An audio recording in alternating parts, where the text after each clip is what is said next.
Dinten demi dinten terus lumampah. Ing lumakune taun sansaya dados luwih becik.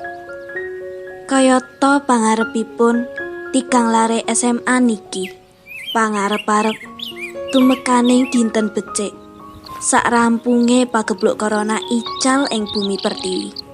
Kayata ukara sak sampune Jawa dugiya pelangi kang endah. Lan sak sampunge kasusahan dugiya kabahagiaan. Tigang Lare SMA niku terus nggadahi pangarepan bakal kedadean. Yen pangarep-arepiku sawetara suwi 4 taun sampun diliwati. Tigang Lare SMA niku sakniki dateng ing acara reuni SMA. Ananging salah setunggalipun saking Tigang Lare SMA niku tilem ing acara kasebut.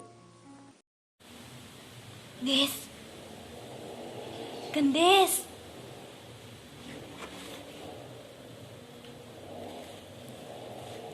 Lah, saiki kok malah turu ki piye to yo?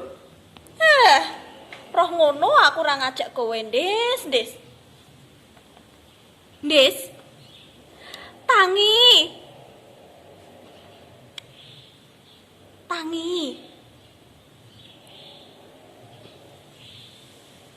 Loh. Ajeng. Kok aku iso nang kene? Sailengku aku mau iso nang omah. Kok saiki aku iso tekan kene?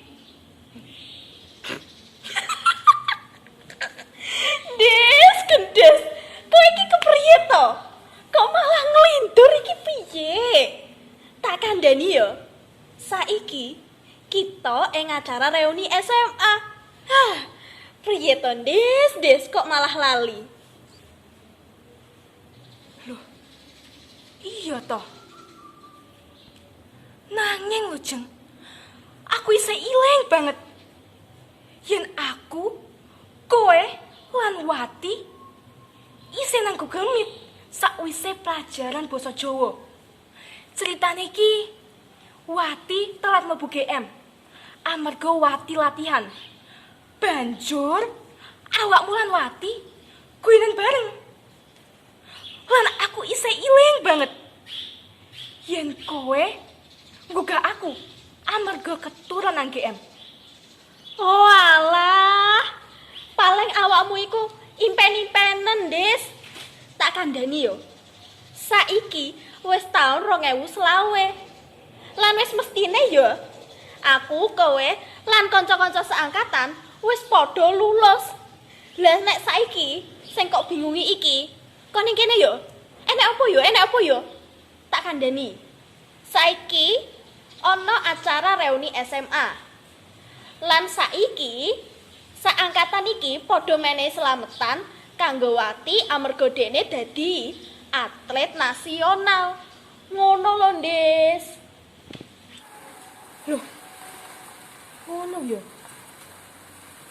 Iya paling aku impen-impenen. Nanging lho, Jeng. Rasane kok koyo tenanan ya. Halah, nuruti kuwi ora arah rampung. Kelo. Lakone wis teko.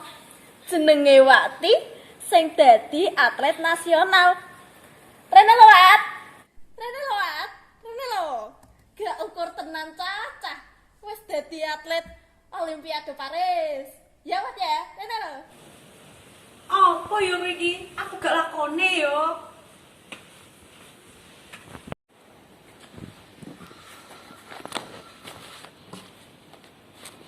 Jelas iya, Wat.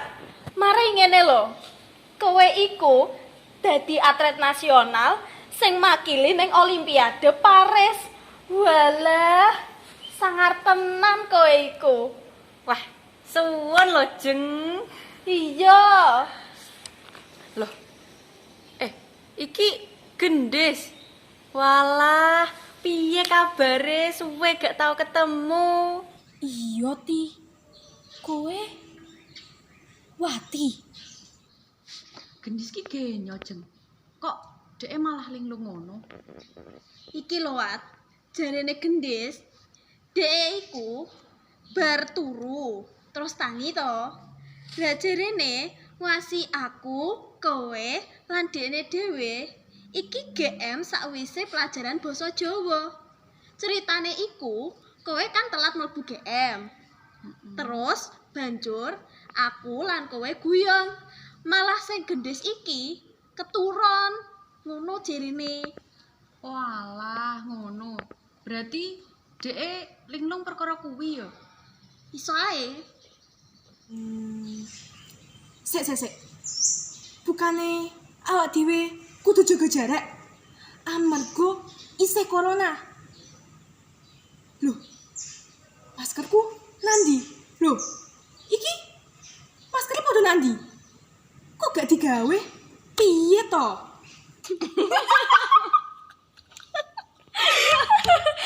Wah, Tuan. Gendis isih wae nglintur. Otakku tuh lara. Ya iya ya. Kudune gendis dikandani, ben gak nglindur maneh. Saiki wis taun 2020. Lah, warga Indonesia iki wis padha ngerti lan sadar anggone nglakoni apa sing dadi peraturan saka pemerintah. Lah, saiki warga Indonesia wis padha sadar corona ora bakal ilang yen warga Indonesia ora manut karo protokol kesehatan. Makane kuwi ndis, saya suwe corona ilang amarga kesadaran warga Indonesia anggo manut karo protokol kesehatan. Jadi ing taun 2020 iki corona wis ora ana lan Indonesia wis lolos saka sing jenenge corona. Saiki delok kanca-kanca wis padha sukses lan seneng amarga corona wis ora ana ing Indonesia. Bener iku, kabeh wis padha seneng lan sukses karo dalane dhewe-dhewe. Pancen waktu iku aku terus mikirno. Piye ya nasibku wayah SMA yen corona isih ana ing bumi. Aku wedi yen anggonku golek ilmu kangelan. Lan aku wedi banget yen corona isih ana saklawase ning bumi. Nanging kowe kabeh gawe aku sadar yen kita bisa ngadepi corona. Lan kita bisa sukses dewe-dewe. Masih pas zaman SMA kene kudu berjuang gawe sinau wayahe corona tiba. Iku rasane lega banget sakirane corona ora manggon suwi ning bumi. Bener, Ndis. Waktu iku angel banget. Aku lan kanca-kancaku ora bisa latihan suwi. Amarga waktune diwatesi. Iya, aku iling banget waktu aku isih ngewangi ibuku dodolan ning toko. Dadi waktu corona iku kabeh toko kudu tutup sadurunge jam 8 bengi. Dadi aku lan ibuku kudu nutup toko jam 7:30. Ya gawe jogo-jogo sadurunge Satpol PP teko. Kita duweni kangelan dewe-dewe yo kanggo ngadepi pagebluk corona.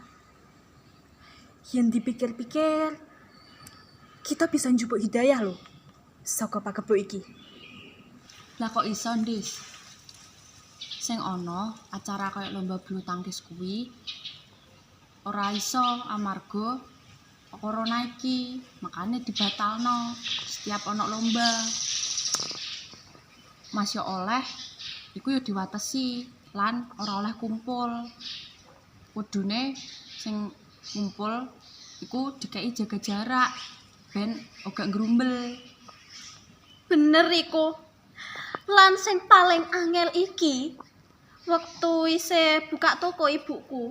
Angel banget. Sepi. Amarga wong-wong padha milih tuku online timbang angel-angel tuku ing tokone ibuku. enek lah mesti hidayahe. Wes. Ayo. Sek. Gendis iki piye to? Ngene lho. Luwih enak maneh yen corona ora ana ing bumi. Dadi aku iso sekolah lan aku iso ketemu karo cah kuwi. Hus, kowe ku sompral tenan jeng-jeng.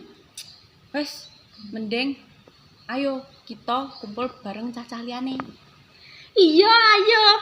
Aku gak sabar pengen ketemu cah kuwi. Cah kuwi wae. Ayo kumpul mbek cah-cah liyane.